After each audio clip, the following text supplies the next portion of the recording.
New York Reuters, corporate results for 2017's final quarter will start pouring in next week and are expected to be laden with one-time charges as U.S.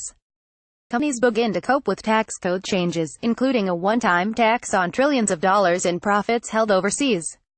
Wall Street investors will be tuned in to chief executives' statements about plans for 2018 and beyond for savings that will result from a deep cut in corporate income taxes enacted last month by the U.S. Congress and President Donald Trump.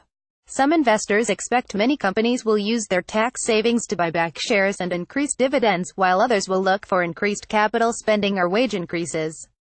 Walmart announced on Thursday that it will raise entry-level wages for hourly employees, partly because of tax cuts.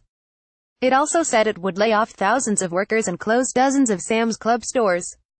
The tax law was Trump's first major legislative achievement since he took office in January last year, and it slashes the corporate income tax rate to 21% from 35%.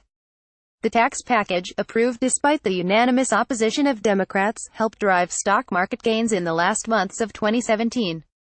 The momentum has continued in 2018, and there are widespread expectations that investors will overlook fourth-quarter charges and focus on upbeat corporate outlooks. What you'll see is companies will take a one-time hit, but it's not going to have a bearing on stock price movements, said David Katz, chief investment officer at Matrix Asset Advisors in New York. They will talk about 2018, and we feel pretty confident it will be a win to a big win for U.S. companies. Estimates for 2018's profit growth for the year is forecast at 14.2%, according to Thomson Reuters data, while analysts expect fourth-quarter earnings to have risen 11.8% from a year ago. Winners in energy. The energy sector is expected to post the biggest year-over-year gain in earnings. Estimates have risen in recent weeks following a surge in oil prices, which this week climbed to their highest level in 3 years. In the short term, many companies are expected to take one-time charges against earnings because of the tax bill, which includes a one-time tax on an estimated $2.6 trillion in profits held offshore by multinationals. Among early reporters, Delta Airlines said on Thursday that it was taking a one-time charge of $150 million on tax code changes.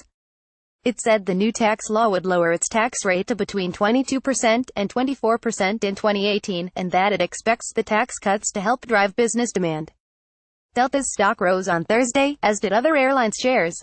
Under the new law, companies with earnings parked offshore will face a one-time tax of 15.5% on cash and equivalents and 8% on illiquid assets, payable over 8 years.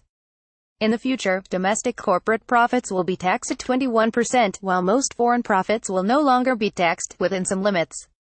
The new law also allows companies to write off immediately the value of new capital investments. Banks and other companies will need to remeasure the value of their deferred tax assets and liabilities at the new tax rate, a note from strategists at Goldman Sachs said. For instance, J.P. Morgan Chase, technology and healthcare companies are sitting on the largest stash of overseas cash and are expected to post the biggest charges related to the one-time repatriation tax, Goldman strategists wrote. Apple will incur the largest tax bill of any company under the provision, owing $33 billion on its $216 billion of overseas cash, they wrote. As a group, the technology sector, which led the market's rally in 2017, is expected to benefit less from the tax rate cut than most other sectors, analysts said. Graphic, year-over-year S.